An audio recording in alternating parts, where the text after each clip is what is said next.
March 6th. John Aravosis here with the Aravosis Report. Hello, chatters. How are you guys doing? It lists you as chatters. How's everybody doing? Hello, hello, hello. Let me get TikTok rolling here, as always. One second. Let me see.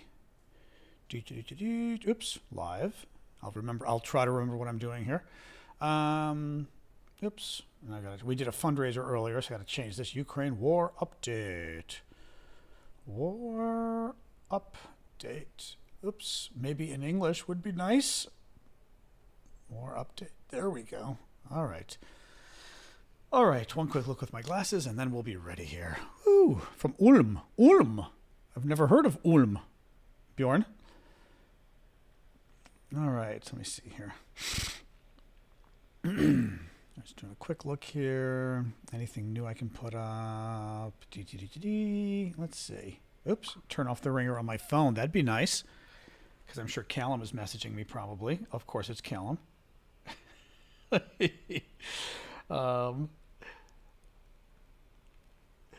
right. Hang on. Hang on. Crystal shoes. Those are a little weird. I don't know. I think we're going for Gus the Groundhog today. All right, Gus the Groundhog. There we go. All right, welcome, guys. How are we all doing? John Aravosis here, Aravosis Report. Let me get, oops, I didn't get TikTok actually rolling. That'd be nice. Go live, TikTok. There we go. Live. Live. All right. Mirror your video. Boom, boom. TikTok is live. There we go. Okay. Woo. All right. So yes, we're doing a fundraiser for batteries for Ukrainian military. We've raised, Vlad gave me the exact number. I'll give you the exact number. Well, over 700, which was good. But the exact number is $768, which is not bad. So I'm very glad about that. So that was good. Very happy. Yeah. So excellent. But I'll talk about that in a second too. But anyway, welcome everybody. Running on coffee. Thank you. So welcome, guys. I am John Aravosis. This is the Aravosis Report. This is our nightly show I do Monday to Friday, 6 o'clock Eastern. Oh, the reindeer is still around. Thank you. Who was that? Oh, Swan person. Thank you. Thank you, Running, as well, for the gift. This is my nightly show I do Monday to Friday, 6 o'clock Eastern Time, U.S. Thank you, Jane. Thank you, Crazy. Where we talk about the latest news from Ukraine and also, other news if it comes up, especially U.S. elections. Thank you, Succeed. Thank you, Marie. Let me see. Yeah, I'll see about it, Sword. It's just kind of a pain doing the thing I don't mind doing it, but it's a little bit of a pain every day to do the list of topics. So I can, but let's see how the day goes. Like today, I was rushing until the very end, printing this stuff out a minute before, so that would not have worked. Thank you, Running, for all the gifts. Anyway, so welcome, guys. A decent amount not a ton of news today. I would say today actually is a pretty good news day. I think it's a decently happy news day, other than the Russians are threatening nuclear war again. But it's Tuesday, it's Wednesday, so big surprise. That's what they do. Thank you, Blue Ariel. Let me see. Well, let me start with a little bit of American news first, the U.S. election, and then we'll jump into Ukraine. So Nikki Haley, who is the Republican opponent of Donald Trump, or was in the nomination for president. Thank you, Kevin. Thank you, Running. Dropped out today, suspended her campaign. She was the only real person running against Trump at this point on the Republican side. In our country, where we have primaries first, where the different candidates run against each other within one party. They have votes amongst their own voters in the states, and then the person who gets the most votes kind of wins. It's a little more complicated than that. Nikki Haley is former Trump official, former Trump UN ambassador, former Republican governor of South Carolina, not doing well. So she suspended her campaign. Basically she's out. She's out. The only way she would come back in is if Trump were to die or have a heart attack or, get arrested again. Well, arresting isn't going to work. It doesn't, I don't think any of the criminal charges are going to matter against Trump as far as his election goes. So in any case, she's out. That pretty much guarantees, okay, stop this. Boom. Sorry, friends are now texting me in the middle of the show, of course.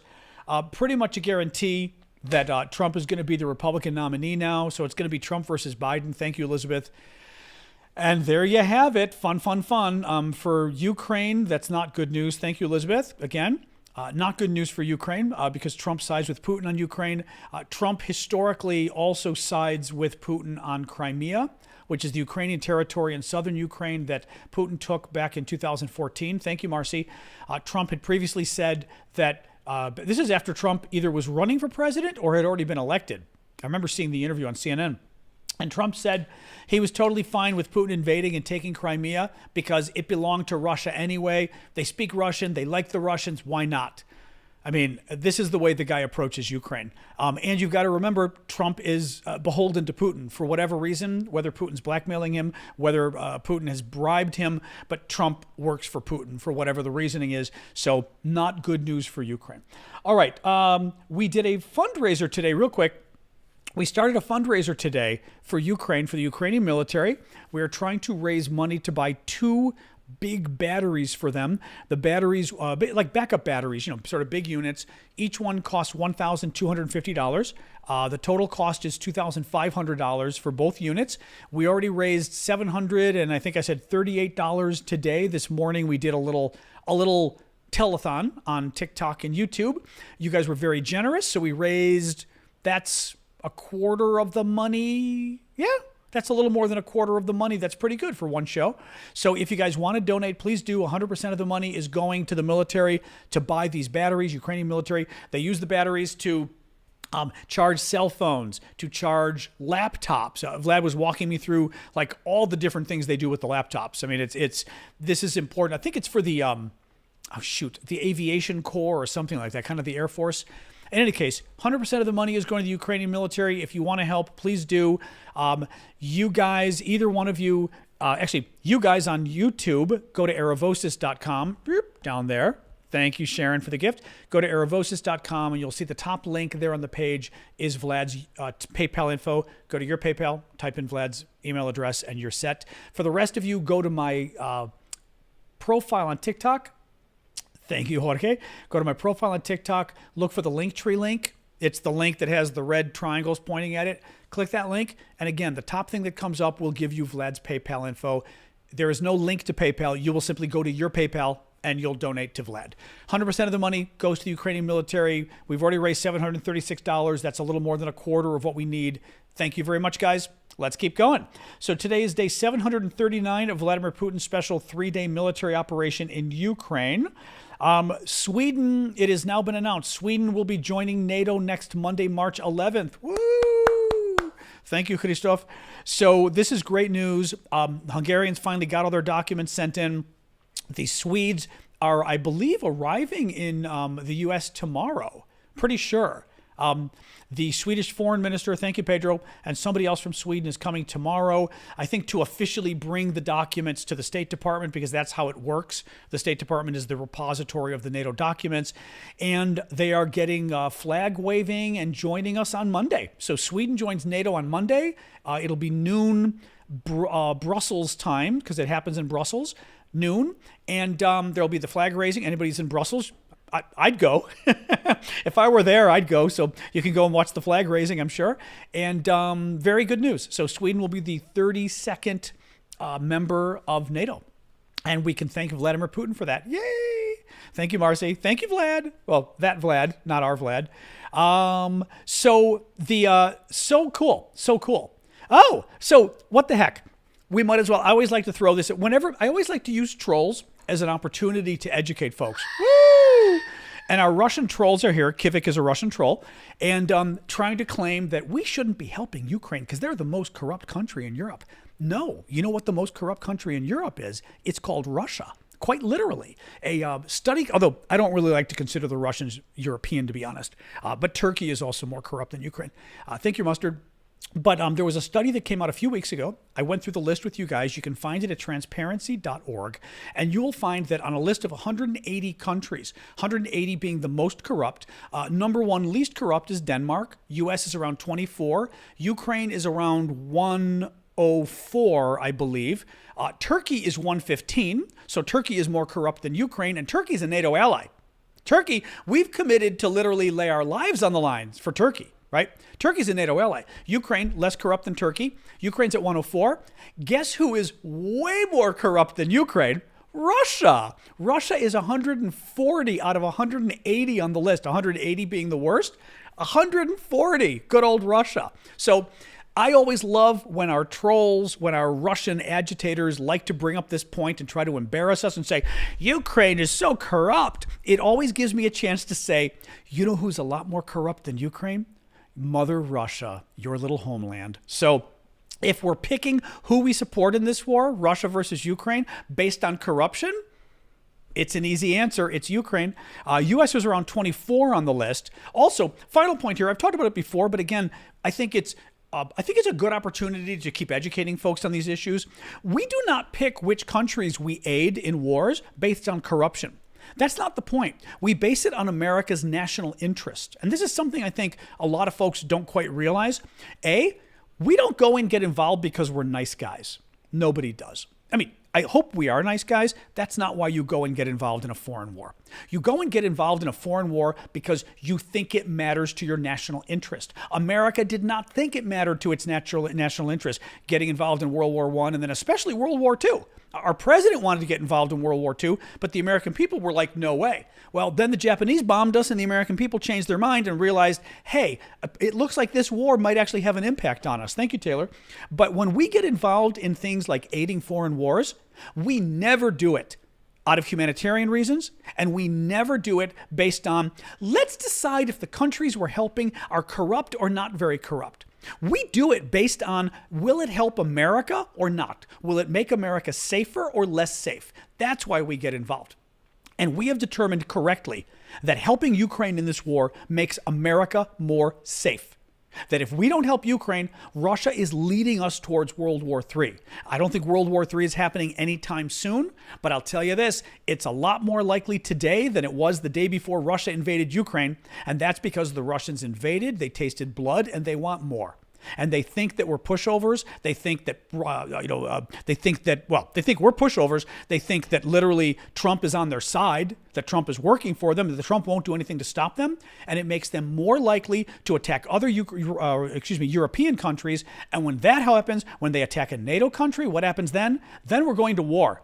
And if we go to war with Russia, folks, I got news for you. It's going to cost us a hell of a lot more than $100 billion, which is what it's cost us to help the Ukrainians destroy the Russian military. We're going to be spending a lot more money than that, and we're going to be spending our own lives. We're going to be sending our own men and women to Ukraine. Not to Ukraine. We're going to be sending our own men and women to Poland and Estonia to stop World War III that the Russians have started. And then we're going to have a real discussion about what war costs, and not just in terms of money, but in terms of manpower, in terms of men and women being killed.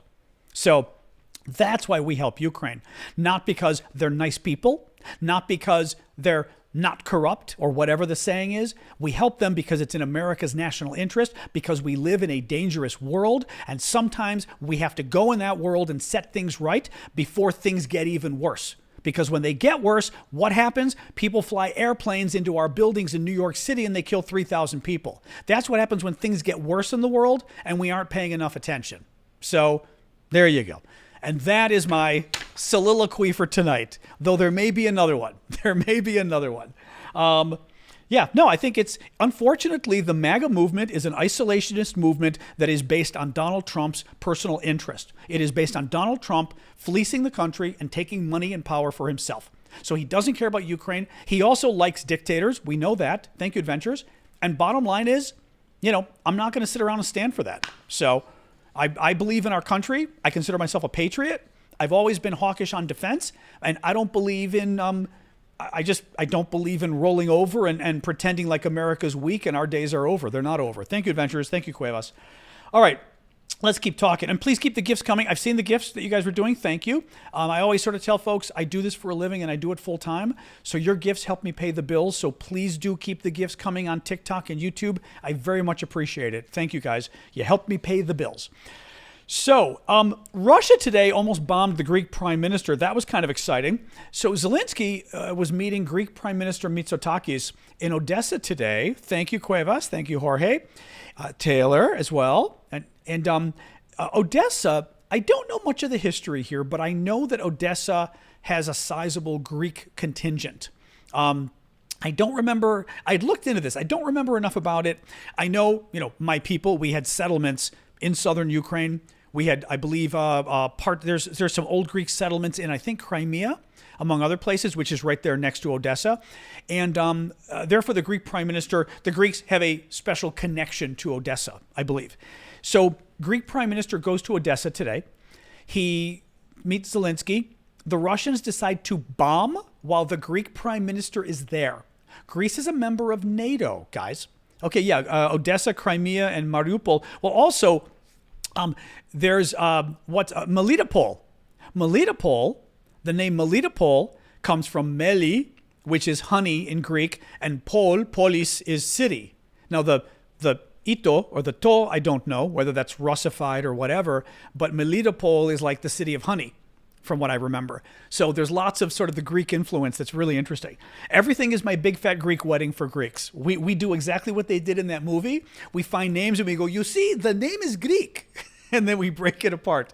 But so getting back to this. So the Greek prime minister goes to Odessa today to meet Zelensky. And what do the Russians do? They bomb. They bomb. One report said the Russian bomb went off 150 meters from the Greek prime minister, which would be 450 feet. Reuters is reporting it was a little bit farther, more like 500 to 800 meters. That would be 1,500 to 2,400. 2,400 feet. Now, 1,500 feet would still be a block, or it would be like 2 blocks away in American parlance. It was close enough that they could see it. They were able to see the explosion take place. Now, I will tell you something very strange here. 2 things. One, the fact that Russia was willing to bomb within 2 blocks of the Greek prime minister is unbelievably stupid. Unbelievably stupid. But it's not just stupid, it's arrogant. They did it they weren't being stupid. They were doing it on purpose. They were trying to scare the Greeks. They were trying to send the Greeks a message, and they were willing to risk killing the Greek prime minister to do it. Now, a strange thing happened later today. This morning, the news came out, and we all went, oh my God, are the Russians crazy? They're going to risk killing the Greek prime minister. But basically, what a normal country would do, you'd say, okay, Putin, for example, if we're NATO, is going to be, in Odessa. Let's pretend NATO were bombing in Ukraine, that we were bombing. We would not bomb Odessa while Putin was there because we would want to be extra careful not to kill him because we wouldn't want literally World War III. The Russians don't care. They don't care. Now, one really weird twist here, by the end of the day, the Ukrainians were doing cleanup and started saying, no, the attack had nothing to do with Zelensky, had nothing to do with Mitsotakis. The Russians weren't trying to kill them or target them. And I heard that and I went, what's going on? Because think about this, guys. And this is something, I always tell people, like, I'm a foreign policy guy, but I'm also a public relations marketing guy. And in politics, that's my expertise. Let me tell you, the Russians having hit near the Greek prime minister is a propaganda win for Ukraine. It's dangerous and it's stupid, but that's why it's a propaganda win for Ukraine. Thank you, Robert. It allows Ukraine to look and say, look at these idiots. Like, they were, A, trying to kill Zelensky, but B, they could have killed the Greek prime minister, right? You embarrassed them and you put them on the defensive. Thank you, Rockin. What did Ukraine do? And I guarantee you, Ukraine did this because Biden told them to. I guarantee you. Ukraine comes out today and says, no, the Russians weren't trying to kill Zelensky. They weren't trying to kill the Greek. Don't worry about it. Why would Ukraine do that? Why would Ukraine come out and basically defend Russia and say, no, the Russians weren't being reckless. Don't worry. Thank you, Marcy. Right? The only reason Ukraine would do that is because we told them to do that. That's the only other. Let's face it. It's you don't need to be an expert in public relations, right?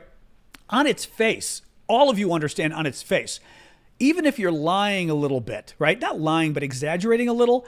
If a bomb goes off somewhere near the Greek prime minister, you make hay with that. You go crazy with that. You make the Russians have to get down on their knees and apologize, right? You don't go, well, the Russians didn't really mean it. So I think what happened was Biden weighed in, might be the Germans too. Biden weighed in and told the Ukrainians, kind of tamp it down. We don't need this stuff. Ulysses, don't spam. You're allowed to post stuff, but post it once and that's it. If you post repeatedly, people are going to knock you off. Just so you know, the mods are going to get you. But yeah. In any case, Biden's afraid of pissing off Putin again. I think he's afraid escalation. Oh my God! If the Ukrainians point out that they could have killed the Greek prime minister, it escalates. Oh my God! It escalates. That's what's going on. Just ticks me off. It so ticks me off. So ticks me off. Any case, that's okay, Jay. I do that for your dad too. He loves it. Sweden joining NATO almost bombed the Greeks. Bloomberg. Oh, this is a great freaking story. This is a great story. Okay, good news. We got a good news today, actually. Listen to this one. According to Bloomberg News, Ukraine's allies have lined up nearly all the money they need to buy the 800,000 artillery shells for Ukraine, and the shells will start arriving in the next few weeks, and they may get all of them very soon. So Bloomberg said that a coalition of countries has stepped up now. They've got almost all the money they need. No one's saying how much. We had sort of estimated based on what, asking you guys, as sort of the experts weighing in, we'd estimated it could be $1 or $2 billion that they need. Thank you. Is that Tari? Thank you, Tari. $1 or $2 billion they need, and they've got it. They pretty much have all the money, or they're very close to having all the money. The countries that are chipping in include Germany, Latvia, Lithuania, the Netherlands, Denmark, Canada, and France, and obviously Czech Republic. Basically, the Czech president, who's brilliant, this Petr Pavel, who's just very supportive of Ukraine, former NATO general. He went out and had his people go and find, is there anywhere else we could buy artillery shells? Thank you, Tom. Ukraine uses 200, you guys were asking the other day, I found out today, Ukraine uses 200,000 artillery shells a month. So even this is enough for 4 months. That's great, but it's not enough, right? But you get how much they need. And the Russians use anywhere from 3 to 5 times the amount the Ukrainians use because they can. Having said that, this is a huge deal. Huge victory for Ukraine, really. Thank you, Dawn. And really, I mean, a huge victory for the Czech Republic as well. I mean, what a brilliant thing for them to have pulled this off. And I will also say, good job with the European Union. I mean, all those NATO countries that got together, the European countries that got together. Thank you, Jedi. Thank you, Dawn, for joining and supporting this. Germany came out today too and said they were going to put in several hundred million euros as well, which is great. So this is really good. This was really good across the board. So excellent. Oh, we've got some new auction items. Let me show you. We do auctions to benefit Ukraine. Half of the auction money always goes back to Ukraine for whatever fundraising we're doing. Right now, we're raising money for batteries. I don't know whether this auction will be for that, but it's always some kind of humanitarian or military aid or help for the military in Ukraine. And we do cool stuff from Ukraine. Thank you, Monica, for the swan. This time we've got a number of cool things. We've got some old shell casings that are painted as Petrokivka, very pretty. These are basically you call this trench art, where they're shell casings that are painted in beautiful colors. They're used, of course, they can't be used anymore, or they're spent. Thank you, Martin. Thank you, Christine. But I love these. I think these are Russian because we did research before and it says 188 on the bottom, and I think these are Soviet. Now, Vlad thinks they're Ukrainian. This number 188 means they were made in the Soviet Union. The only question becomes, because Ukraine was part of the Soviet Union, thank you, Elizabeth, it's possible they're Ukrainian and Soviet made, right? Because Ukraine was part of the Soviets. But nonetheless, very cool gift.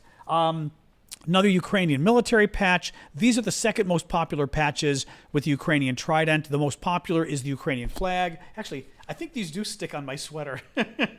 But they've got Velcro on the back. They're very pretty. Another Petrokivka ornament. This one's very pretty. This is a cat, but from Ukraine. This is a very good artist. I mean, she just does beautiful work. It's the cat on both sides. And it's a Christmas ornament, but honestly, you could hang this in a window. You could hang it on a desk. I mean, on a shelf. You could put it anywhere. But it's beautiful, just beautifully designed for all you cat people out there. And, I was going to show you 2 more things. So I've had several of these that I've been sitting on. I've got a Ukrainian Vyshyvanka. This one is actually, It's funny. This is one that I was going to keep originally, but now I'm not. This is Man's Vyshyvanka, beautifully designed. I mean, you can see the red. I mean, just absolutely gorgeous. Has the little, there we go, the little red tassels. Just a gorgeous shirt. This is a size large. I tried it on, and I'm between a medium and a large for the U.S. This was a little big on me, which means it's a large. It's a size 42 in Ukraine, which I think is 42 in Europe as well. I've got to ask Vlad about handmade. Handmade, I don't recall. Thank you, Dark Phoenix.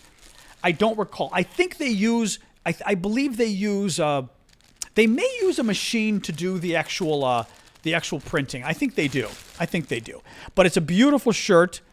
Check it out. But the red ones I think are stunning. And the final, well, we have a number of things. The final thing I'll show you today that we are auctioning off to benefit Ukraine. You go to our Discord community. It's Discord. Good question, Cuevas. I'm not even telling people where to get it. Go to discord.aravosis.com. And I'm auctioning off a Ukrainian military camouflage net. So Ukrainian military makes these for, we make these for the Ukrainian military. We've been raising a lot of money over the last year to make camouflage nets for the Ukrainian military. And the people making the nets for us, we've had them make a couple nets to auction for you guys. So this one is actually smaller. It's about 8 or 9 feet by 2 feet, which would be like 3 meters by 2/3 of a meter, because the real nets are like 15 feet by 27 feet, like 5 meters by 9 meters. I mean, they're too big, but it's very cool. This is a summer net, as you can see. Here, I'm hiding. It's a summer net because, thank you for the gift there, who's our Robert, because it's solid green, so it's meant for the summer colors. But anyway, very cool, real Ukrainian military net. So very, very, very fun. You can find this at my Discord community. Go check it out, discord.aravosis.com. We've got other stuff. I've got a cool Russian magazine carrying case that's pretty big, about this big. I don't even remember. A couple other things. Petrakivka board. Number of different things. So go check it out. It's very fun stuff. And appreciate your guys' support. So it's at discord.aravosis.com. All right. The Guardian. Oh, this is good news too. So Britain, God bless. I sound like Donald Trump. God bless America. Thank you, Addie. God bless Great Britain. The Guardian reports that Britain is preparing to loan Ukraine all of the frozen Russian central bank assets in British possession. That is very interesting. So, we've talked for a while about how a bunch of Western countries, the European Union, Britain, America, Australia, have frozen Russian assets. Now, that doesn't mean that we own the assets. It just means we've frozen them in the banks so the Russians can't get to them, pending war crimes, pending what's the word I'm looking for? Not retribution. I'm spacing out. The repayment you do, reparations that Russia would have to do for Ukraine after the war, and what the Brits are saying is they're prepared to move ahead and basically loan the money they control, which is around 25 billion pounds or $32 billion. $32 billion, I think, means probably 30 billion euros, more or less. They're prepared to loan that money to Ukraine, waiting for the Russians to then come through on reparations. That's great. And I think it kind of means Ukraine would control the money. So basically, after the war, if Ukraine doesn't give it back, oh, well. That's a big deal. That would be a really big deal. I mean, that's still a sizable amount of money. 25 billion pounds or $32 billion. That's really great. So the Brits, God bless them, have come through. European Union, not so thrilled. European Union controls around 190 billion pounds or $241 billion. The U.S. controls a smaller amount. Where is this? The U.S. is I just want to see the actual number. Yeah, the U.S. controls around 40 to 60 billion of Russian assets. We have been warming up to the notion of doing something with them, but we've still been kind of a little bit nervous. So now I will say, there is a reason we're being careful with this, because we have to follow the rule of law. John Judge just said, can the U.S. do that? That's the thing. We've got to follow the law. And the U.S. government or European governments cannot just take money and give it away. We can't just say, oh, that money was in your bank account. We're mad at you. We're taking all your money. It doesn't work that way. There has to be a legal process. And the person whose money you take, whether it's an individual or whether it's a country, can take you to court in your country and say, you didn't have the right to, maybe you had the right to freeze my money. You didn't have the right to take my money and give it to somebody else, right?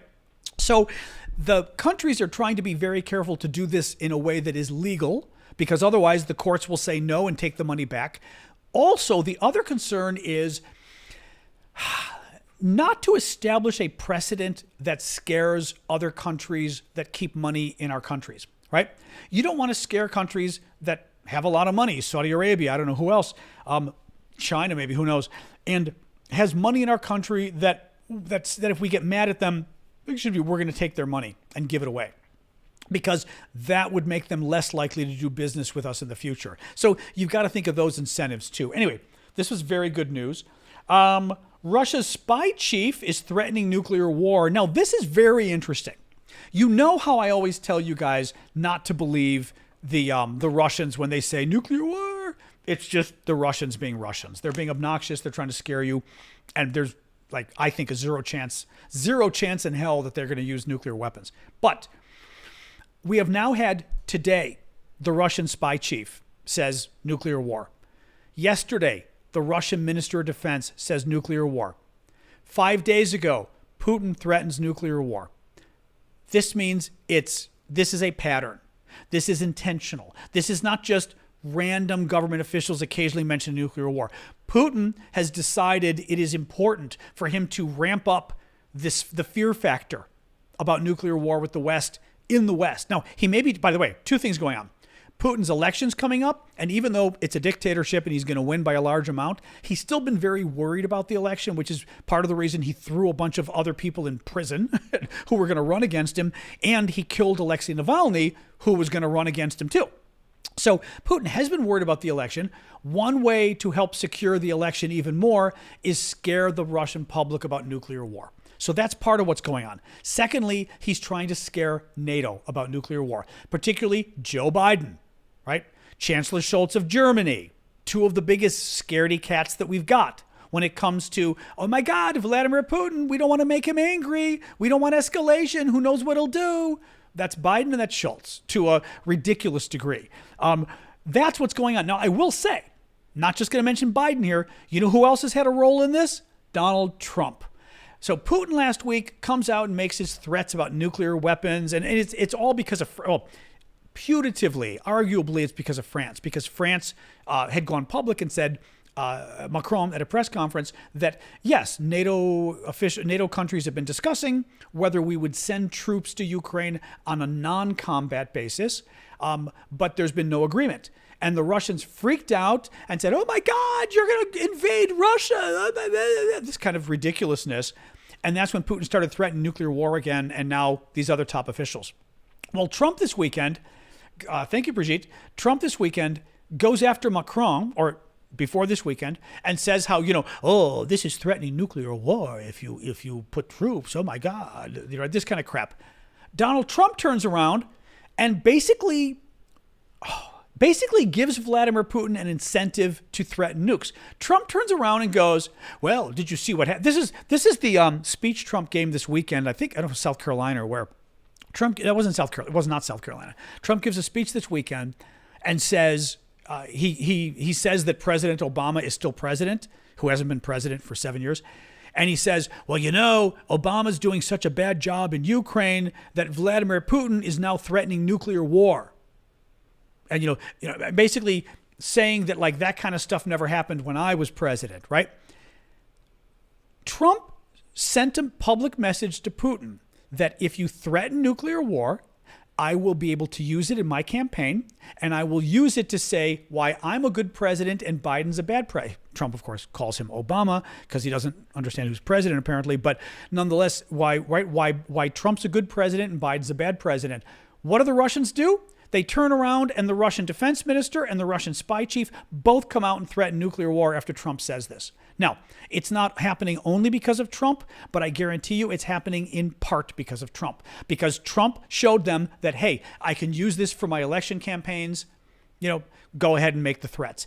And by the way, these threats are incredibly dangerous, not because anybody thinks Russia's going to use nukes, because Russia's not going to use nukes. We have nukes. Russia nukes us, we'll nuke them. And I guarantee you our nukes will take Russia off the map, basically. Thank you, adventurers. And the Russians know that, so they're not nuking us. What is dangerous about it is, with Russia constantly talking about nuking us, we have no, even though I'm convinced Russia will not attack us, right, with nukes, we have to be prepared for Russia to attack us, right? They're nuclear weapons. We can't say, well, I'm convinced Putin is lying when he threatens us and his defense minister is lying and his spy chief is lying, so I'm not going to worry about it. No, you've got to take it seriously. Well, when you take it seriously, it means you're looking extra hard to make sure the Russians aren't preparing to use their nuclear weapons. And if you see them doing something, you may make a mistake, right? You may misunderstand what's happening because now we're very worried about Russia claiming they're going to use nukes. And that makes it, and by the way, the real danger here is if you're worried the other guy is going to use nukes and he starts doing something really weird, you have two choices.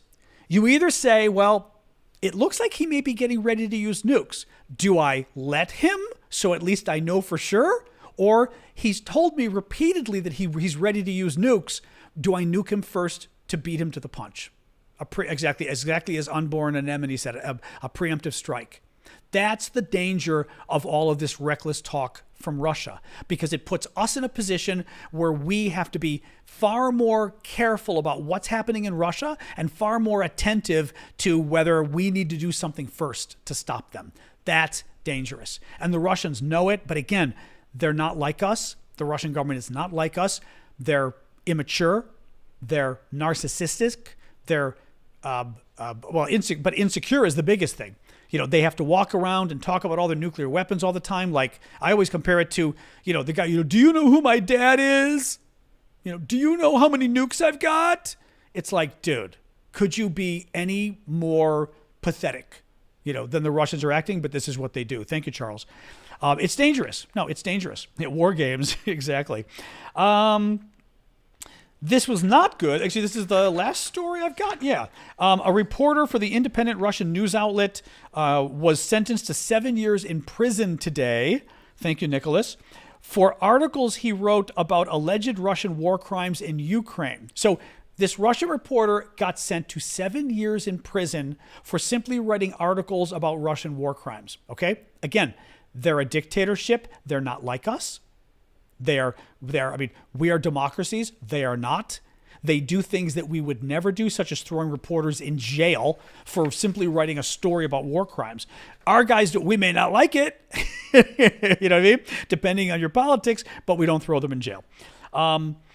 Roman Ivanov, who works for the online publication Rus News, was convicted of publishing fake news. They even call it fake news. They use the Donald Trump phrase, thanks Trump, of publishing fake news about the Russian army under wartime censorship laws passed shortly after the full-scale invasion. Julian Assange is not a journalist, though, Carla. That's the problem. Julian Assange is, A, he's not a journalist. B, no one's tried to throw him out a window. C, he was arrested on charges of rape and lots of other really bad things, too. And D, he confessed to the fact privately that he's a partisan in the election. Everything Julian Assange did, first of all, Julian Assange was a guy with a website. I mean, let's not pretend games here. Julian Assange was a kid with a very old, creepy kid with a website. And he decided to publish classified information because he wanted to get Donald Trump elected. And he admitted this privately. They've got the records. The Intercept even reported on this. Thank you, Christine. And the Intercept is about as left-wing socialist as you can get in our country. Thank you, Cheryl. Agreeing with people like Assange. And even the Intercept said they got all the private communications that Assange did on Twitter, among other places. And he talked about how his goal was to get Donald Trump elected. He hated Hillary Clinton. His goal was to make sure Hillary Clinton lost. I got news for you. There is no reporter who writes privately that the reason I'm releasing this information is for Hillary Clinton to lose and Donald Trump to win. That's MAGA. That's not a reporter. So Julian Assange, for releasing untold amounts of classified information, which on its face, I'm sorry, you go and release classified information, you go to jail as far as I'm concerned. Thank you, Jimmy. But when you're single-handedly responsible for foisting Donald Trump on the world, Julian Assange can rot in prison for the rest of his life for all I care. I mean, I hope we do expedite him. I hope we expedite the extradition and get him here, and then we lock his rapey little ass or whatever. We don't know on the rape thing. The rape charges eventually got dropped because Sweden couldn't prosecute, so nobody knows. Google it. It's a really creepy story. But this guy is such a POS. He's not a journalist, and that's why his ass is in jail. Because he's an activist. He's a pro-Putin activist who got caught. He dumped a ton of classified information publicly, and now he's in prison. Too freaking bad. So that is the story. That is our tale about little poor Julian Assange. Let me make one final point. Just like with Donald Trump, you're such a big defender about Julian Assange. Would you let your daughter go out with Julian Assange? We all know the answer is no, because you have zero respect for Julian Assange. You think he's a creep, and you probably believe the rape allegations are true, even though they got withdrawn because they couldn't prosecute. But let's stop pretending we care about Julian Assange. In any case, thank you, Richard. So let's do questions and answers, and then in about 15 minutes, thank you, Wei Ray, I'm going to do an unboxing in 15 minutes because one of our wonderful listeners or viewers or community here works for a fossil website, Fossil Era. I guess you guys call yours. I was saying Fossil Era. It's Fossil Era, I guess, ERA.com. And they really, this is not an ad. They didn't ask me to do this, but they sent me several fossils because they knew I liked fossils. And I talked about dinosaurs on the show. So I told them, once they said they sent them, I said, I'm happy to make a little mention on the show. So I will. So we'll wait 15 minutes though. We'll do our Ukraine stuff first. So thank you, Elizabeth. Who's leading in the elections? I mean, Trump is probably leading in the elections right now. The thing that makes it difficult is that in America, we're really screwed up. The person who wins, who gets the most votes, doesn't win. It's not the way it works. Hillary Clinton got the most votes by era, fossil era. Okay, there you go, fossil era. Well, era. Well, I would say era. I say era. It depends on where you're located in the country, meaning what era, what epoch exactly. Fossilera.com. What were we saying real quick? Sorry, that's okay. Robert, you made me, it's okay. You're people trying to tell me how to pronounce it. You screwed me up. That's okay. I don't mind people correcting though. Thank you, Elizabeth. Thank you, Wei Ray. Oh, the elections. Yeah. In our country, Hillary Clinton won the election by 3 million votes. She didn't become president. Al Gore won the election by, I think it was 500,000 votes. He didn't become president. That's not the way it works. It depends on each state, and you win the state, and the number of states you win matters, and it depends too. Like some states are winner take all. So like if you have 51% of the vote in a state, you could win the whole state, which then gives you a lopsided amount. It's a disaster how we elect presidents. So when you see these polls that are national polls about Trump versus Biden, they don't really tell you how the election's going. You have to basically look state by state and say, okay, how are they doing in the key states like Arizona, Michigan, Pennsylvania, Wisconsin, Ohio, blah, blah, blah, or not Ohio, but right, these kind of places.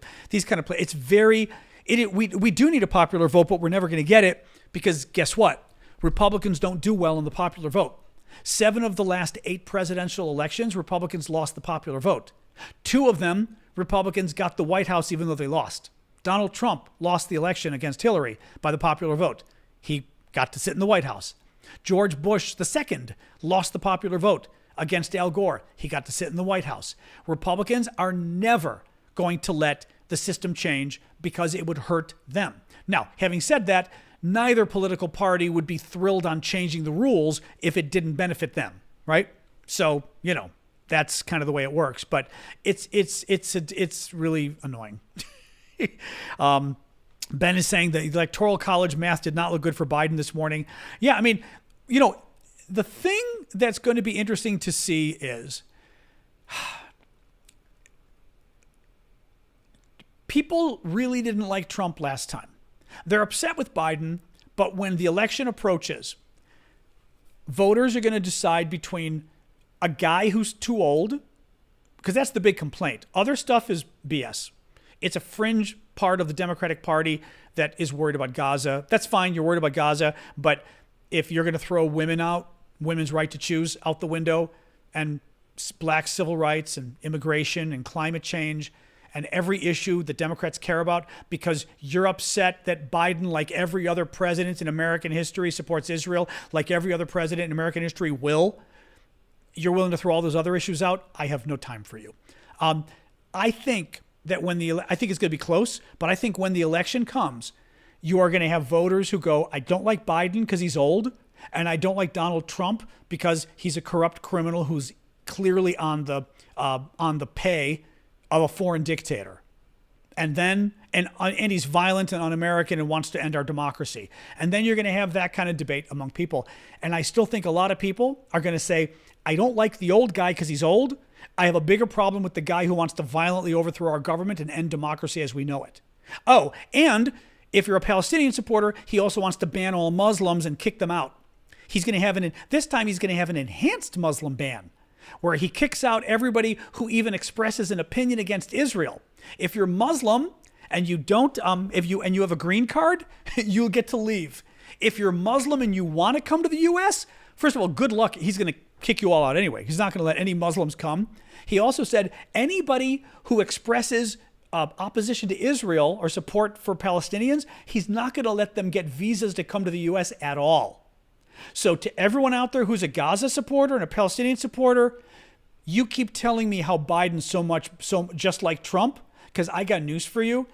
I'm going to be laughing because honestly, Donald Trump's going to destroy this. It's not going to affect me. Donald Trump's going to destroy this country. It's going to affect me because it's going to bother me, but it's not going to change the amount of money I have. It's not going to change my retirement in a few years, hopefully, and I go somewhere sunny and the country goes to hell because some of you decided that Biden not being perfect, was the end of the world, and you decided to pick the guy who we all know is horrific. So, no, I just have zero sympathy on it, but it's close. We've got look, we're a country of crazy people now. On the right, they literally will support a guy who's got 91 criminal charges against him and has shown open sympathy to America's enemies and open antipathy to America. On the left, you've got the purity police who think if we're not socialists at best, far left socialists, then we should never be in office ever again. I saw an article, Rolling Stone the other day, I think it was Rolling Stone, had an article the other day with this African-American guy. Drove me crazy. And he's arguing that because Joe Biden didn't defund the police, he's not voting for Biden. These idiots are still talking about defunding the police, guys. Defunding the police, okay? Now, crime went crazy in America, absolutely crazy. In Washington, D.C., it's still out of control. Other states, it got better, thank God. It's still a problem, but it's getting better. But there is literally nobody other than an extreme far left nut job who still talks about defunding the police. Thank God we didn't defund the police. Thank God. In Washington, D.C., we're short. I'm trying to remember if it's 8,000 police short or 4,000 police. We don't have enough police in Washington, D.C. They said it's going to take us 10 years to hire the police we need in Washington, D.C. because there's a policing shortage, okay? Thank God we didn't defund them even more. But these are the people running against Joe Biden. I mean, and again, this guy was a black activist saying Biden hasn't done anything for black people because he didn't defund the police. Really? I would say, and it drives me nuts when they do these articles because I'd suggest you talk to some black people and ask them how they feel about crime, because I'm going to guess that the black activists don't represent the black people when they talk about how crime's not a problem, we shouldn't have police, we don't need police. Yeah, you ask the actual real people out there, and I mean not just white people, black people, if they think we don't need police on the streets, that police are only bad And I think you're going to hear a lot different than the crazy people, But that means this election is going to be close, guys. We don't know. Defund the police means many things, Redbeard. The problem is the crazies absolutely meant to defund the police. Was it Portland or where was it? Or Minnesota, where they literally were going to get rid of the police entirely? They had this stupid idea to literally get rid of the police. They absolutely meant to cut funding to the police. They did. I saw it in DC. I saw it in other places. They wanted to cut funding to the police.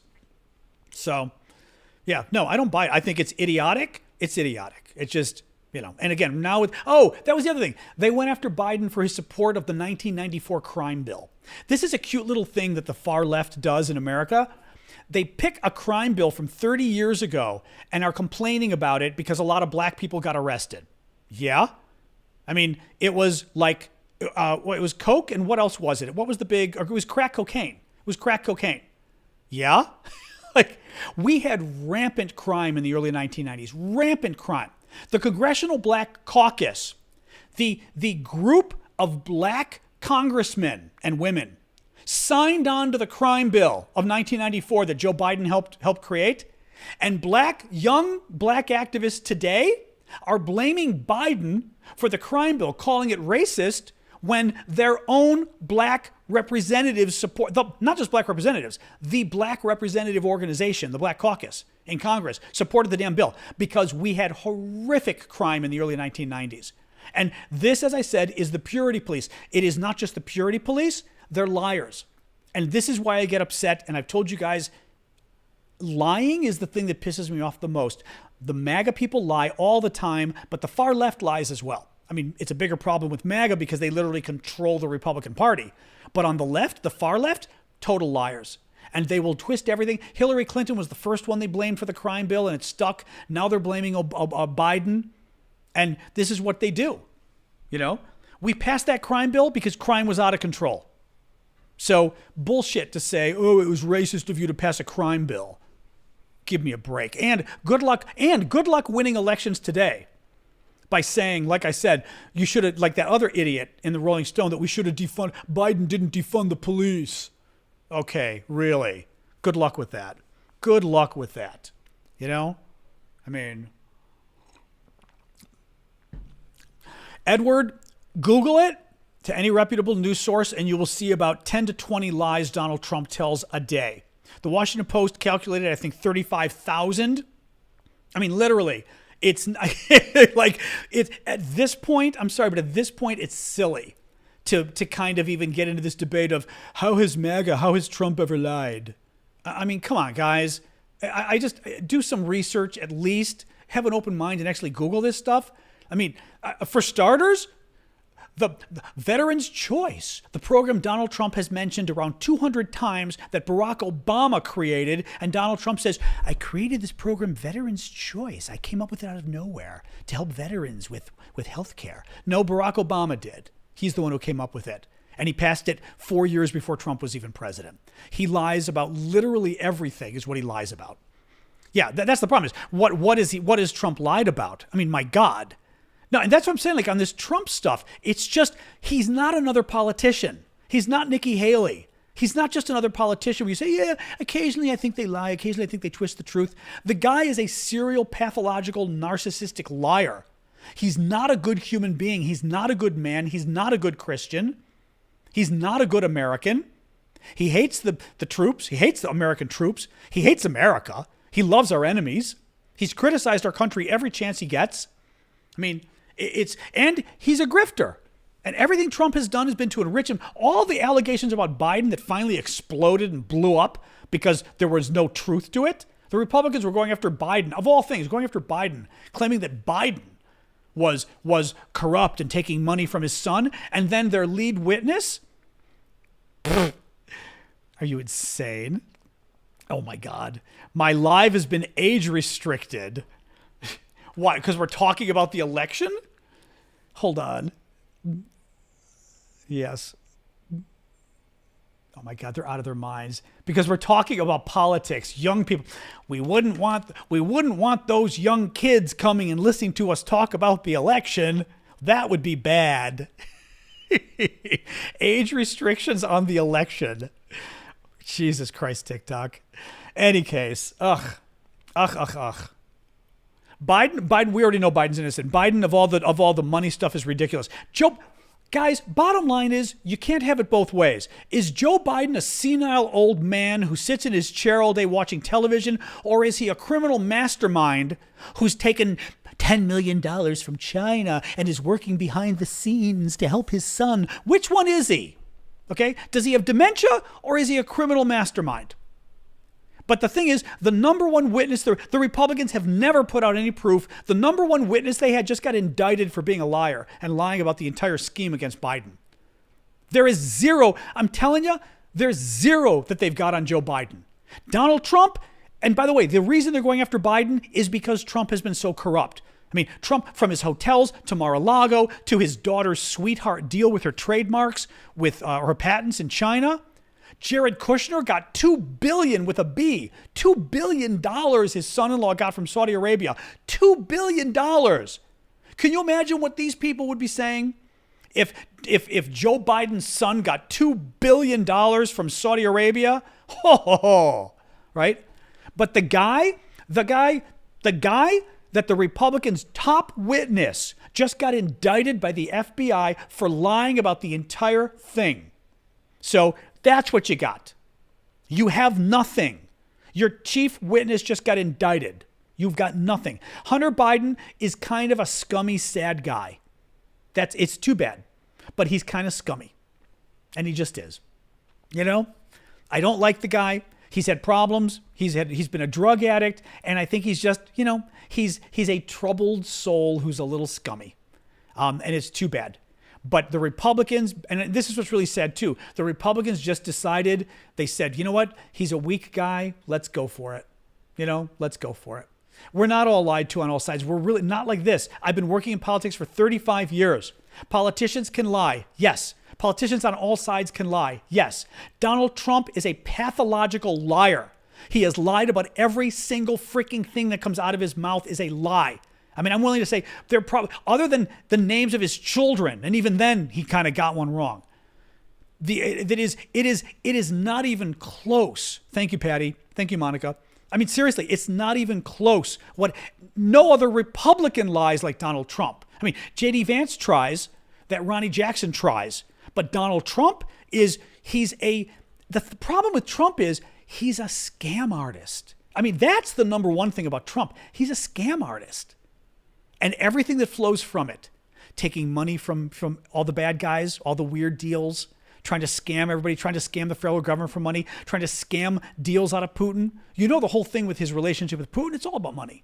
It's all about what Trump can. Either he's being blackmailed by Putin, or he's trying to get money out of Putin for a hotel or something else. That's all it is with Trump. Everything is a scam with this guy.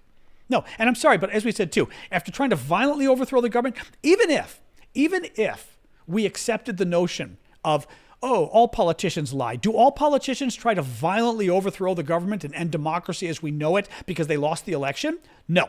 Only one politician did that in the last 60 years.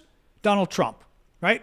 Last time that happened was the Civil War, that anybody tried to violently overthrow our government, 1860 or 1861. I mean, this is that alone. Mitch McConnell freaking endorsed Trump today. Mitch McConnell, who excoriated Donald Trump for the insurrection, hasn't talked to Trump since the insurrection for 3 or 4 years now because he hates Trump because of what he did, endorsed Donald Trump today. This is what the Republican Party has become, a cult. It's anti-American. It's un-American. They don't believe in our freedoms. They don't believe in our democracy. They frankly don't believe in our exceptionalism, which I do in many ways. I think we're kind of effed up now, unfortunately, but they don't believe that we have any role in the world. I mean, they sound like some crazy leftist at this point. They're like some super far leftist lunatic. They're anti-American. They don't like our country. They don't like our country. That's it. In any case, I don't want to go on an election rant. I am going to open my Dinosaur box in a minute, though. That'll make me happy. Let's do some more questions or something else first, and then I open the Dinosaur box. oops, don't want to lose this here. Oop, oop, oop, oop, oop. Put that there. I'll lose that. I know, I'm going to open the Dino. Should I open the Dino box? Let's open the Dino. It's 7 o'clock. I'm opening the Dino box. All right. Opening the Dino box. So Robert, who one of our listeners here, one of our viewers, who very nicely heard me talking about liking dinosaurs, oops, sent me several fossils. And I'm giving a little pitch for his website he works at, not because he asked me to, but because it was very sweet for him to send me the dinos. So the website is fossilera.com, or era if you're an East Coast, if you're a West Coaster. I say era, E-R-A, fossil E-R-A. I don't really have a favorite gemstone. I've never been as into stones. Like geography's nice, but I like archaeology, paleontology. I like old, it's a different sort of, I like old living things, or things associated with living things, I guess you say. Unless it's, a meteor or a piece of Mars, then I'm fine. Then you got me, Then I'm interested, even though it has nothing to do with people, right? But I've never been, trying to open this. I've never been a gemstone guy, really. There we go. I got this thing on Amazon Prime once, like for $8, and it's the most wonderful thing for opening boxes. It's sharp, but it's not sharp. Like, it won't hurt you, and it's absolutely wonderful for opening boxes. Oh my God. Love this thing. All right. Oh my God. All right, let's see what we got here. So yes, this is a wonderful box of fossils that Robert generously sent me from fossilera.com. Oh, and then I see little descriptions of the... Oh, you did not. Okay, you really did send cool stuff. I'm looking at the first... Hold on. All right, I'm trying to figure out how to pull these up individually here. Oh my God, how much stuff did you send? Oh, you sent 4 things, I think? Oh my God, hold on. Or is each one... Oh, each one is... I think each one is... Because I'm looking at the paper. He sent paper also to back it up. And I'm looking at one of them on paper, which is already really cool. Hang on. Let's see here. Oh, yeah. Oh, yeah. So this is very cool. So this one, 95 million... Oh, Morocco. That's funny. We were talking about Morocco. 95 million years old. Very cool. This is a 95 million year old raptor tooth. Now, when we say raptor, do we mean velociraptor, or are there multiple kinds of raptors? Just curious. Boop. And that's the tooth, not the claw. Just curious whether we mean velociraptor necessarily, or there's multiple kinds of... Not velociraptor, Robert says. Okay, so other raptors. Well, when we say raptors, today when we say raptors, we mean hawks and things like that, don't we? Birds and kind of bird related, I think. That's very cool. Also, like the coloring on it too. I don't know if you can. Well, you can kind of see you guys can kind of see the coloring. For the rest of you, it's hard. I was going to say, I remember there being multiple kinds of raptors. Yeah, see, for you guys, it doesn't always focus, which is annoying. But you can still see it. Birds of prey are raptors. That's what I was going to say. Birds of prey, I think of for that. Oop, hang on. I'm trying to although I don't want to confuse what's what, but I know Robert can tell me later anyway, so I'm good. That's that. Well, and then what's nice is he's got a fact sheet on it. Authentic dinosaur tooth from the late Cretaceous era chem beds in Morocco. These small theropod dinosaurs. Now, theropods, I should remember this, but theropods are, I think, the 3 feet, like ancient birds, I think, right? Aren't theropods the one that have the little feet like birds? I'm trying to remember this. Let me find. Theropod dinosaurs have yet to be described, primarily due to a lack of articulated bone material. Oh, that's why you're saying raptor, because we're not entirely sure which raptor it is. Small teeth are almost universally referred to as raptor teeth. Only some of these small theropod teeth can be attributed to an identified a true raptor, while many contributed to identified... So lots of detail here. Okay, very cool. Number 2, I'm starting with the smaller ones. The 3 toes, that's what I was thinking. Yep, the 3 toes for those guys. And again, ancestors of birds, so to speak. Carcharodontosaurus, nice. Oh, a dinosaur tooth. Oh, interesting. It's so interesting. Oh, hang on. Losing the little packing stuff. Oops. I don't want my dog to get her mouth on the packing stuff. So this is from a Carcharodontosaurus tooth as well. And I've got to look and see what the Carcharodontosaurus is. I didn't drop the tooth. No. I dropped the little rubber stuffy. Let me find the paper for that. Oops, hang on. Here we go. Okay, serrated juvenile Carcharodontosaurus. 7/10 of an inch long tooth of a juvenile Carcharodontosaurus dinosaur collected late Cretaceous Chem, so again Morocco. Was a massive predatory dinosaur that reached sizes larger than that of Tyrannosaurus rex. Oh, though his tooth would have come from a juvenile with much smaller teeth. Oh, that's interesting. A genus of dinosaurs that dominated the land during mid-Cretaceous. They were immense as... Now, okay, now I want to do a quick search and see what the Carcharodontosauruses looked like, we think. Hang on. I Googled these guys the other day. But let me look. Carcharodontosaurus. Oh, they do look T-Rexy, don't they? Yeah. Are they? I wonder how related are they to T-Rex? Because they do look T-Rexy, very much so.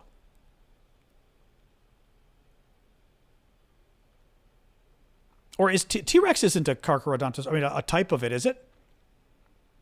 I know these are very cool. There's two more coming. Hang on. This is from the British National Museum. I mean, because you look at these pictures, and that's definitely T-Rexy, right? The big one? Not related. But how not related? Because it definitely gives you the stature. The stature and everything makes me think similar family, but not related at all? Oh, other than being a theropod. Okay, so it's a theropod of similar size, which is why you get the sense of it being... Okay, very cool. Very cool. I'm trying not to look through and see what the other ones are until I open them. One moment. Yay. Hang on. Oops. All right, then we've got... I'm working through bigger and bigger boxes. Oh, a hadrosaur vertebra. Okay, hang on. I'm going to Google hadrosaurs as well. I admit, I love this stuff, but I also admit that I always forget what's what. Now, hadrosaur isn't that, is it? Nope. Hadrosaur, genus of hadrosaurid ornithopod dinosaurs, lived in North America. But what did they look like? Come on, Mr. Hadrosaur. Let me find pictures. Pictures. I'm always trying to find like a duck-billed. Is it duck-billed? But when we say duck-billed, that's what I'm trying to figure out. Did they have... Now these guys are... Okay, they're showing hadrosaurs like that. Okay, so that's a hadrosaur. Okay. Why do we call them duck-billed, though? What does that actually mean, duck-billed? Literally, they've got a duck bill? You know, do we literally mean that? Very cool. Actually, we pull up the page on that. Hang on. Beep, beep, beep, beep, beep. Oh, there's more on the Carchara. Nice. Hadrosaur. So a hadrosaur vertebra. Oh, Edmontosaurus. This means this is the one that was, I'm assuming, discovered out in Canada, in Edmonton, right? Alberta, I'm assuming. Oh no, it was from Wyoming though. Okay. Oh, but probably the naming of it was somebody in Edmonton, I'm guessing, or the guy's name was Edmonton. 4-inch tall caudal vertebra sent from a hadrosaur collected from the lake formation in Wyoming. Well, that's nice. American. Good. By American, folks. Everything superior to the centrum is missing aside from a small portion of the neural canal. Oh, okay. Oh, okay. Hold on. This one you wrapped up nicely, which was not a bad thing. Thank you, Louie. Very cool. Hang on. Woo. Yay.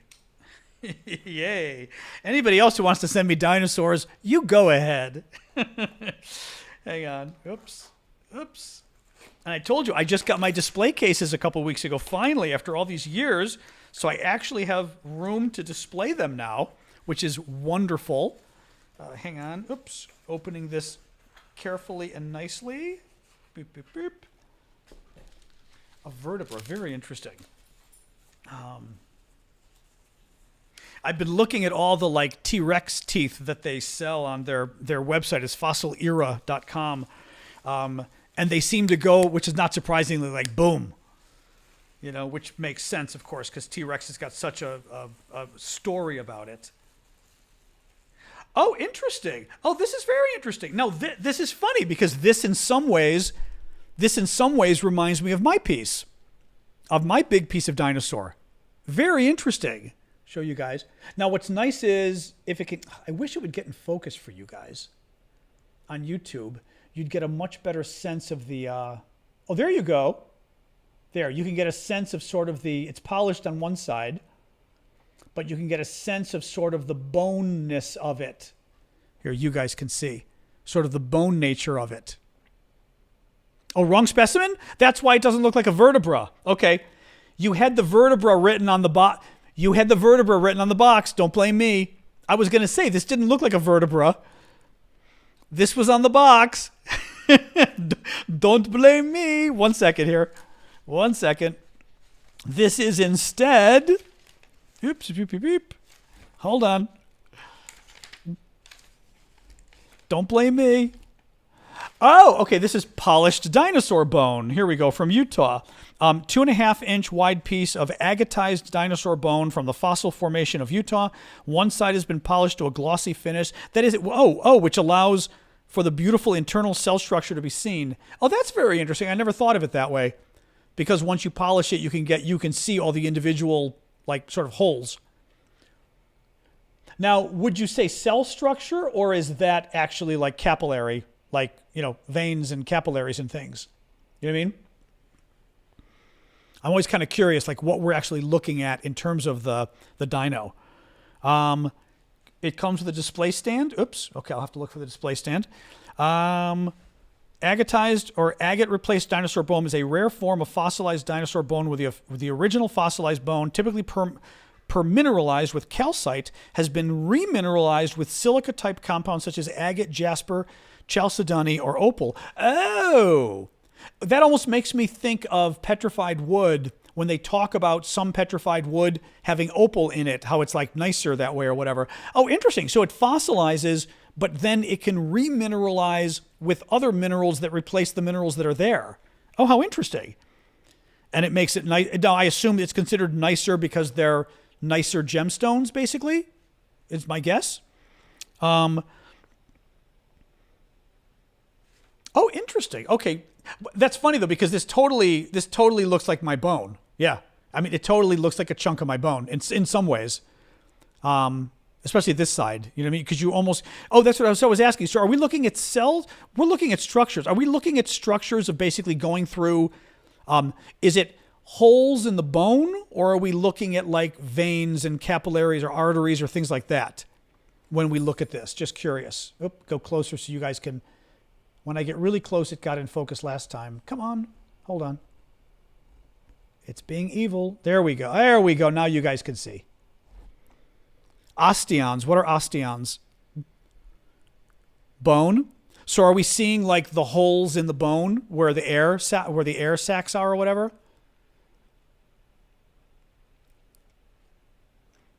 I mean, bones have, I'm asking what that structure is. Is it structure that basically is like air pockets mixed in with, whatever with the bone, basically? All right, I'm going to mix these since we know where the vessel, that's what I was wondering, the vessels. Oh, I see.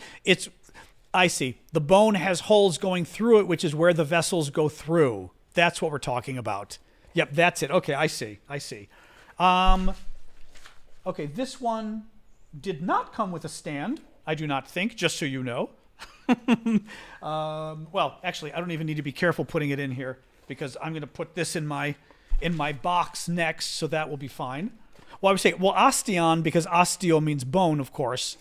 I'm sure that's Greek. Well, actually, bones in Greek are something else, I thought. I'm trying to remember, but the word osteo is bone.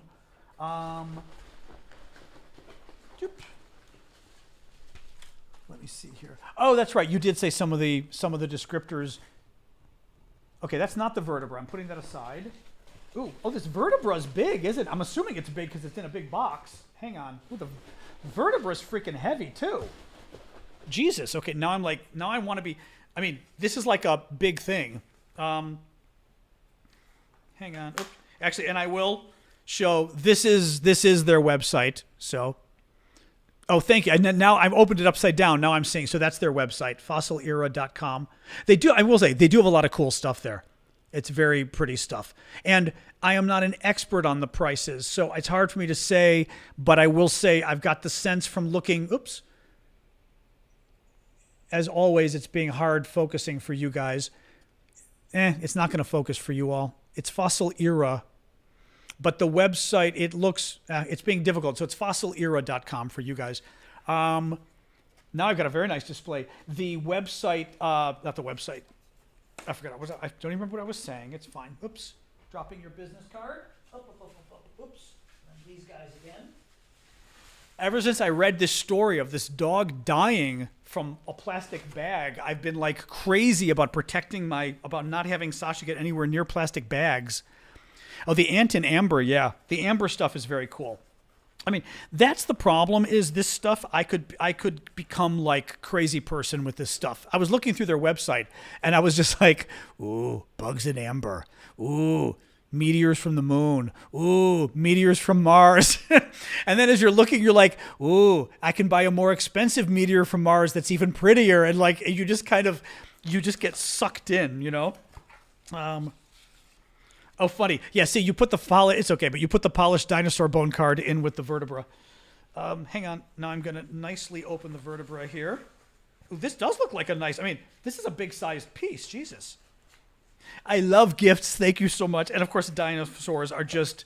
I love the history of this stuff. For me, it's wrapped in here because it's, like I said, something that was alive just kind of blows my mind, you know? And actually, let me look really quick. The vertebra... So the vertebras they had hadrosaur, 66 million. So that was right before extinction, more or less. Hang on. Oops. Ooh la la. Oh, this is a really big piece. I mean, I figured by the size of the box, but you can tell. Okay, see, this is very cool because when I opened it, the other one thinking it was a vertebra, I was like, oh, it doesn't look like a vertebra, but I guess. Oh, this is very cool. I mean, this is a freaking vertebra. Oh, thank you, Jeremy. I mean, you can tell just looking at it, it's a vertebra. I'm afraid of dropping it, to be honest. Oh, it almost looks like chocolate, to be honest. It looks like a really cool brownie. Oh, that's really cool. Wow. And that, I'm going to guess, am I guessing that that's the back, which would be the spinal cord? That would go in there, perhaps? Not sure. But I'm wondering. Although this side's got a little, I don't know, is that stenosis or what is that? That is really... Now, interesting because this one, too, you can tell looking at it, you can see all the little holes in the bone. See what you guys can there at the top part. Now, actually, well, again, we're going to try this again. There we go. I finally figured out how to make it. So you can see all the little holes in the top part. For you guys, which is very cool. Yeah, so the back area, that's where the spinal cord would go. More cool holes. This is really cool. Articulation points for chevron bones. Oh, okay. These little guys you mean. Yep. Now what, the description said something about, now again, it may not be this piece though. It may not be this piece. Although it said something about the nerve or whatever, but that's not necessarily this one, right? Or is it? Sasha, just wait. Sasha's wanting her water. These are really cool. Thank you so much. These are. Oh, you got to go out. Sorry, that you're allowed to do. All right. These are very cool. This is a dinosaur vertebra from 66 million years ago. Gemma's asking, what are they? Robert very generously sent me a number of dinosaur fossils. 2 teeth, one from a raptor, one from I think that was the hadrosaur. Or no, not hadrosaur. That was the carcharosaur. I've got to look. And then the bone from the hadrosaur, I believe. The bone fragment, and this is clearly the best piece. These are not being auctioned off. No. No, I do have auction items up from Ukraine, but these are definitely not being auctioned off. These are really cool, Robert. Thank you so much. Wow. That's pretty. I mean, that's especially. I've always been intrigued by the vertebra because I like that it's a bone that you literally can recognize. You look at it and you go, "That's from somebody's back." Except that of course it's from somebody huge's back. you know? Now where, I'm just curious, what's the size of, so this was from the hadrosaur, and I forget, how big do the hadrosaurs get normally? I'm trying to pull this up again to see. Oops. I'm going to put this down back in the box so I don't risk doing anything to it. Let me look. Hadrosaurs. Where are you? Nope, that's the raptor tooth. All right, losing my mind here. Carcharodontosaurus tooth. Hadrosaur vertebra. Okay. Reaching 39 feet in length. Okay, contemporary predator. Right. Large herbivore was about the same size as the contemporary predator Tyrannosaurus, reaching 39 feet in length and an average weight of about 6 tons. Very cool. Named after Edmonton, the capital of Alberta, where its first fossils were discovered, that's what I thought, was a gregarious terrestrial herbivore that ground up low-lying plant material. That's very cool. That's very cool. Oh, nice. And you also give descriptions of where you guys got it. This is totally cool. Thank you so much for this. Oh, my God. I'm very excited about this. This is cool. Of course, I was saying the only other person I know who loves this stuff is my nephew. So I'll have to, Anthony will be excited because he knows if he outlives me, he gets this. So whenever I get something cool, Anthony's like, oh, that's so cool. So being the only relative who is into this stuff, that is just so cool, Robert. Thank you so much. And if he outlives me, if I outlive him, I get to keep it. If I outlive him, then I'm in trouble. Then I've got to find somebody else who's into dinosaurs. But this is so cool, Robert. Thank you so much. Yeah, this piece is the other pieces are great, but this piece is the cool one. Actually, I was going to ask you separately, we'll have a discussion on displaying stuff because I'm still trying to figure out in general, thank you, Christine, how to display stuff. Although some of the pieces like this can just sit on their own, really. I mean, this could literally sit, this could just sit in there, really. But I'm not sure sort of how to display things. Or for the although I guess I have little pieces I could always put them in I actually own a few little compartments. Well, actually, like the little ones you've got in the little plastic case can just be displayed as is, really. Yeah, like this guy. This guy is very cool bone, though. That is pretty neat. And the polishing is, like I said, interesting idea. I love this stuff. Are you kidding? But interesting idea, polishing the one end so you can see the structure, which is neat. Doop, there we go. It's actually very pretty polished. I mean, it's a stunning thing polished. Your grandson's collection of fossils, he loves them. Yeah. No, I think I've loved this stuff since I was a kid. So it's like always, and it's funny too, like even looking at the bone, like you can tell like I bought a nice piece of dinosaur bone years ago. You can tell dinosaur bone because it's just so unique. You look at it and you go, okay. And it's almost a little lighter, I would say, than a rock. Almost. It's got some weight to it though. It's got weight, but it might be a little lighter too. It's hard to say. But as I said, you can tell by the, just the holes and things on it are wrong for a rock. It's a bone, basically. I mean, it's a bone, Well, very cool. Thank you so much for that. You guys are just wonderful. Thank your boss or you or both of you. These are really cool. No, these are going right into the case as soon as the show is over. I'm very excited. And as I said, I'm going to call my nephew and show him. Like I said, since he's the one who loves all this stuff.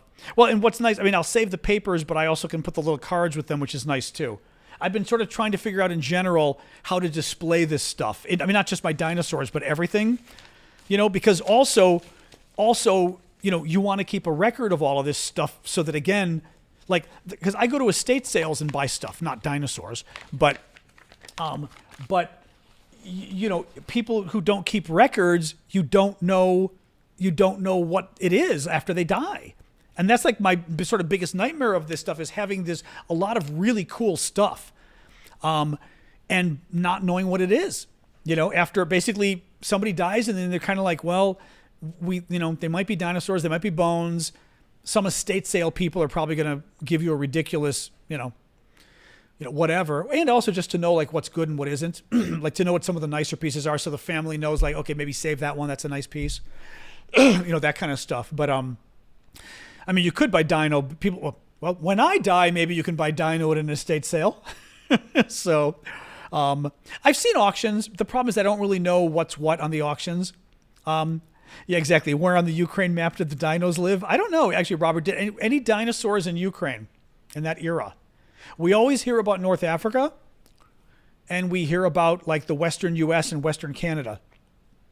But, were there dinosaurs all over the world? Like all over? We know there's fish, although I don't know if the fish are considered dinosaurs. Kind of a question. Sort of like the birds. The birds aren't necessarily dinosaurs. I remember some of them. Birds are dinosaurs, but some of the flying ones we don't call dinosaurs, as I recall. So yeah, this website where they're selling this stuff is fossilera, so ERA.com, where Robert works.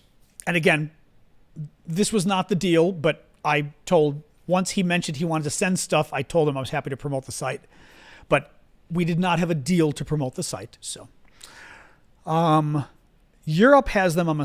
Europe. I know Europe has them. There was I sent to Robert, there was an interesting article in the Washington Post the other day about France and how this 23-year-old kid found a 70% complete titanosaur dinosaur fossil and sticking out of a cliff because he'd studied paleontology or whatever, and he recognized it, which is just wild. Walking his dog, he looked at the cliff and was like, that's a dinosaur bone. Just amazing, really amazing. Yeah, like I said, they've got cool stuff. Again, I can't tell you the prices and everything else. From what I saw, it looked reasonable compared to stuff I see on auction sites, Auctions are so hard to figure out anyway, the auction sites. Well, at least now I have Robert to ask. No, I got to be careful because the problem is you could just keep buying and buying and buying, But no, but I've already got display. I've got my nice IKEA display cases. They're in the corner. So now I finally have room. I don't have many dinosaurs, so now I have more dinosaurs. I'm very happy. My dinosaur collection has expanded. So very exciting.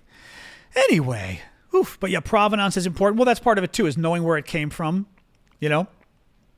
A serious problem working with this material. What do you mean by that? What does that mean, Robert?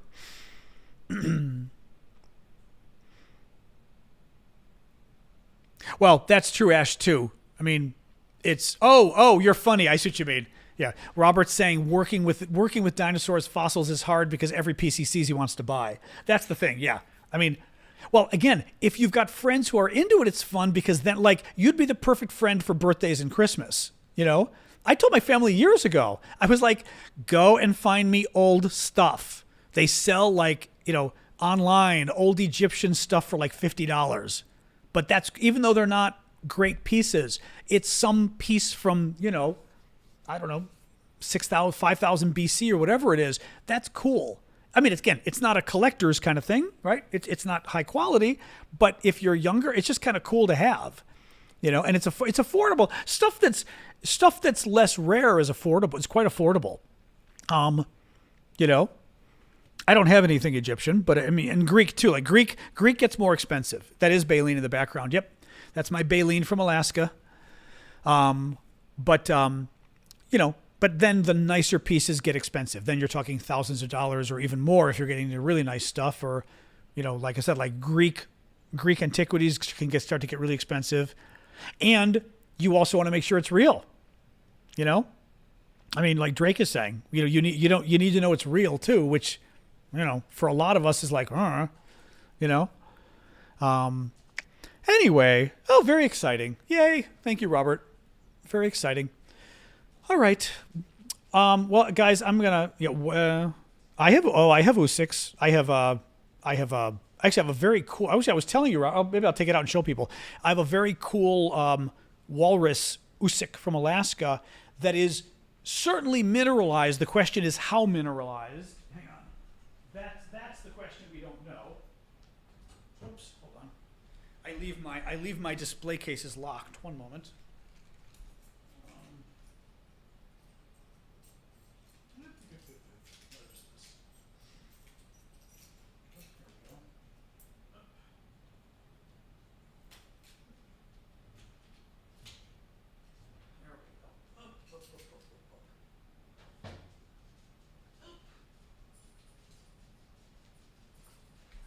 I mean, now this is cool.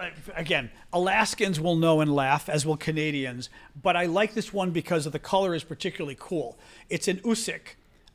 Basically, it's the, I don't want to say fossilized, but mineralized bone from the penis of a walrus. Basically, they've got a bone going down there, and the native Alaskans would use them as weapons, but they also would collect them. Typically, you find them white. Now, this one I loved because the color is so interesting and unique, because it's this sort of brownish with other tones going through it. I just love this one. You've got to see it in person to appreciate the color.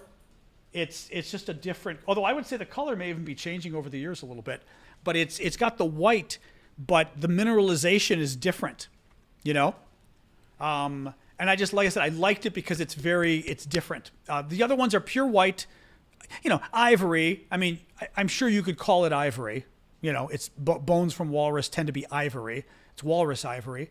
It's legal if you get it from up there, because it's sold by the natives. Or reselling it down here should be legal for Native Alaskan stuff. It's not elephants. That's a different category. But like I said, I like this one just because the color of it is very different for Alaskan Usiks. Like I said, they tend to be white, and I just think it's very pretty and different. So putting it back.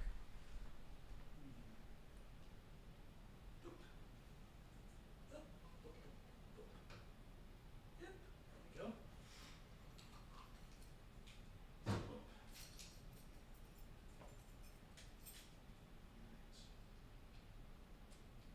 Oops, 1 second, guys.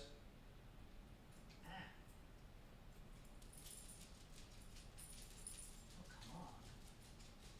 You're not going to let me close this, are you? There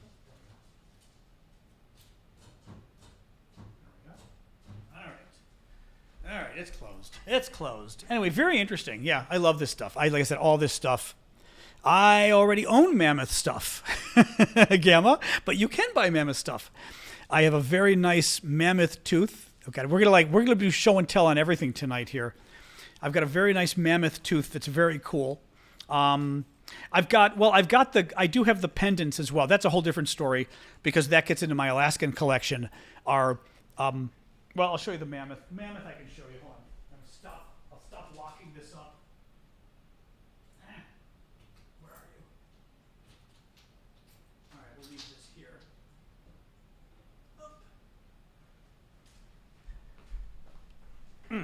So that is a mammoth tooth, which is very cool. This is the bottom of the tooth. Yes, this is the bottom of the tooth, which typically would have, I think, like longer things coming out. Thank you, Bryce.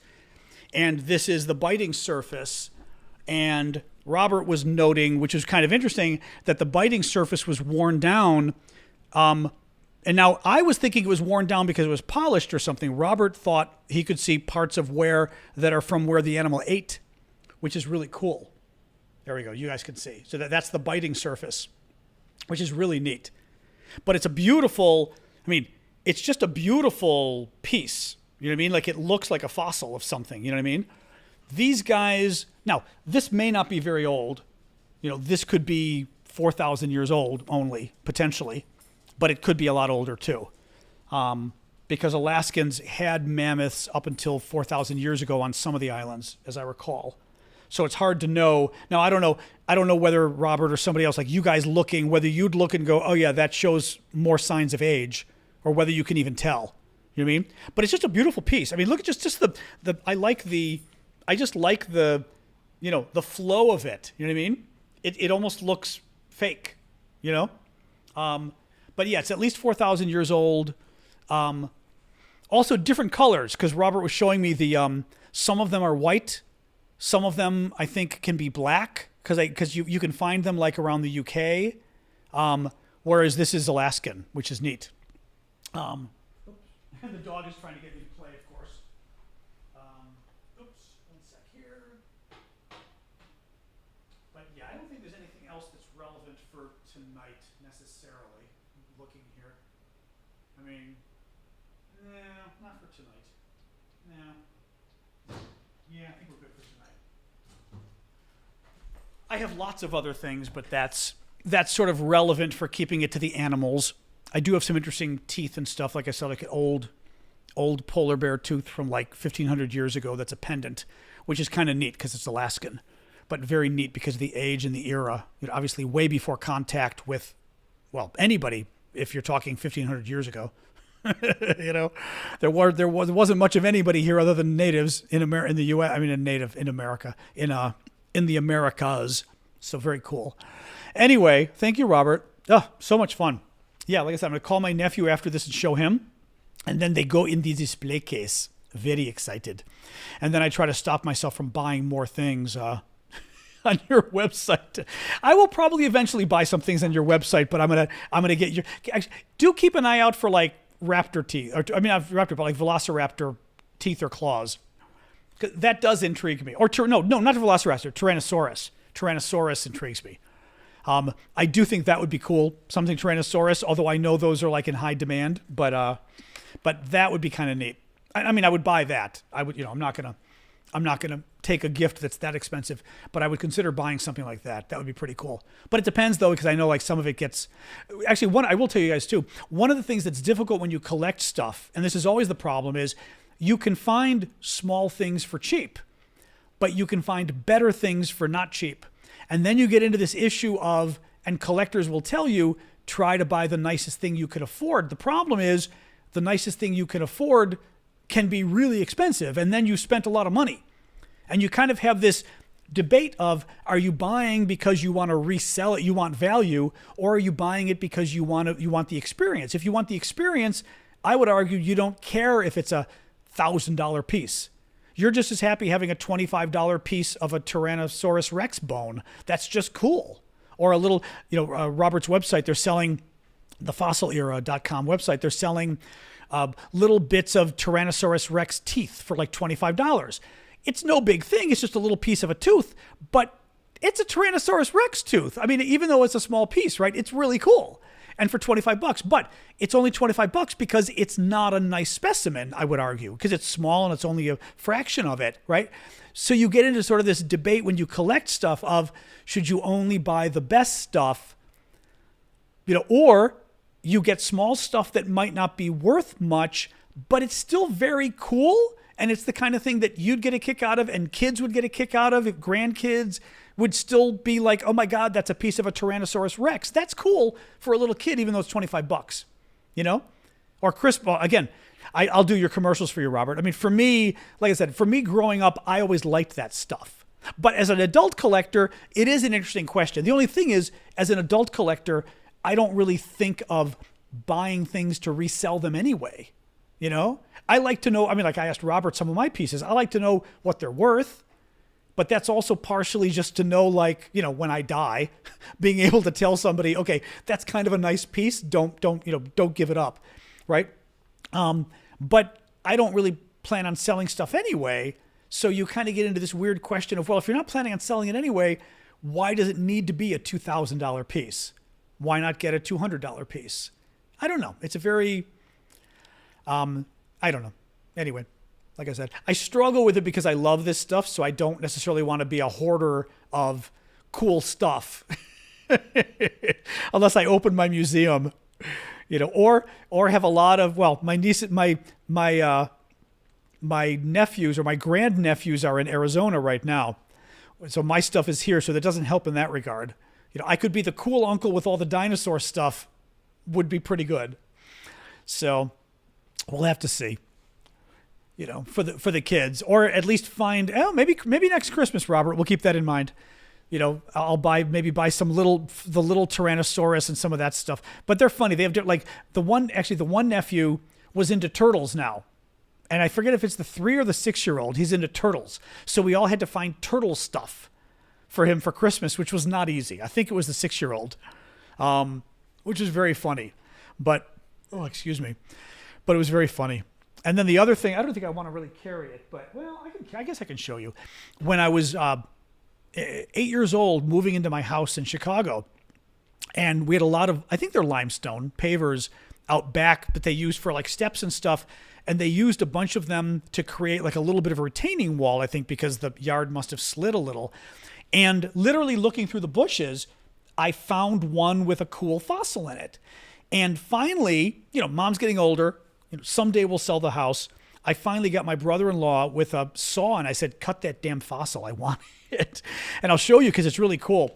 But I finally got it with the fossil. And once I cleaned up the rock, I might have cleaned it too much because I might have worn away a little bit. What you live and learn. But you can see a couple trilobites in the rock too, which is also nice because it also ages the rock. So now this is more like, I'm assuming from what I read, trilobites we're talking more like 300 million years, I think. I don't know, Robert, if you're still here, I had identified this guy, what it is, and then I don't have it written down anywhere. It's a sea, and it's not the tail, it's the animal itself. Looks like a tail. Hold on.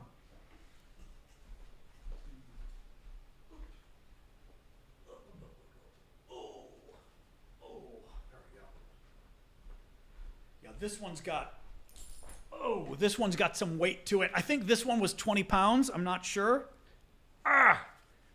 But you can see that it's a tail, but it's not a tail. It's actually, the tail is the animal. And it's very hard to see, but right up here, hold on, I'm going to hold right there is a trilobite, but I don't know that you'd be able to see. Actually, you can see. You can see right there. It's right where my fingers are pointing. You see the 2 ridges of it. Or I think it's a trilobite. Again, for you guys, a little harder. But for you guys, you can see the 2 ridges going up. But you see the tail thing. It's very cool. But from what I had Googled, I found what I think it is. And it's some self-contained animal that looks like a big tail. Yeah, it almost is like a prawn. And like I said, I'm convinced I found it. And I don't know why I didn't write it down, because typically I write these things down. But as I said, I was so excited because this is one that was in our backyard, and it was just in a paver used as a retaining wall, and it was in the bushes, and I was like, there's a freaking fossil in our bushes. This was when I was 8 years old. And literally a couple of years ago, I told my brother-in-law, I'm like, I'm getting that damn fossil before we move. So I had him cut it, and I got my fossil. Well, this is from Chicago. This is from Illinois. Illinois was a sea back then, or very much a sea area. So we've got a lot of that stuff, But the trilobite, I think it's a trilobite. There's actually 2 trilobites in here. The second one I can't quite find anymore, but the first one is pretty obvious. Oh, 1 second, Sash. Put this down. Try not to ruin my back. Anyway, oh my God. Up. There we go. Woo. Anyway. So yes, the moral of the story is I love this stuff. But yes, we had water in Illinois. So a lot of the stuff, you don't find dinosaurs. There's one dinosaur pit, they think, in southern Illinois. They think maybe. But we don't really have dinosaurs, but you have a lot of trilobites and sea animals and things like that, because Illinois 300 million years ago was water, So it's very cool. Yeah, Mitch McConnell. Yeah, I'm not giving the nephew pictures of Mitch McConnell because he likes turtles. That's very cute. Anyway, all right, guys. Well, thank you all. Robert, thank you so much. Thank your boss, too. That was very cool. I was saying, this is like, I wanted to do this. I don't know why I didn't. This is like the stuff I wanted to do growing up, but I thought I wanted to be a doctor, too. And I should have gone into paleontology or archaeology. I would have loved this stuff, and I didn't, and it was stupid. But what do you do? I guess you can have the hobby as an adult, And then, like you said, get a collection that somebody in the family would appreciate inheriting. But you better find that. Riverbed in Ohio that is covered in fossils. No, I don't. I don't know it. That sounds very cool, though. I'd love to find somewhere you can, again, the fossil hunt, finding somewhere natural you can go and hunt fossils would be cool, But hey, Bimba in Luxembourg. All right, guys. Well, this was fun. Yeah. So you got us on a whole little tangent today, Robert. Thank you for that if you're still here. Your grandmother collected Elvis? In Texas, they have dino. Yeah, dino tracks. Dino tracks are very cool, too. Those are very cool, too. Thank you, R19. Did he have to leave? Okay, that's okay. He was at work, I think. Dino tracks are very cool, too. Yeah. Any of that stuff, I just love the whole idea of it being alive 300 million years ago is just very cool to me. Depending on the dinosaur, I mean, some of them, like that Robert got me, are 66 million years, but same idea. That's just wild, that it walked around and this was its vertebra. Actually, the neat, all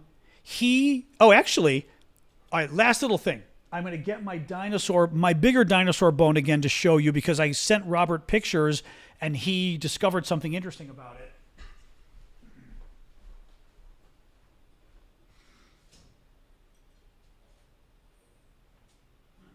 One second, Sasha.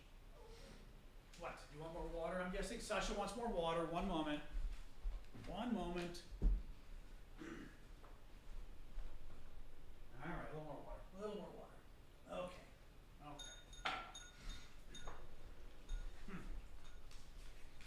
So this is kind of fun because I'd shown you guys this before, but this is a fossil that I got years ago in Morocco. And it's a fossil. I mean, it's a dinosaur bone.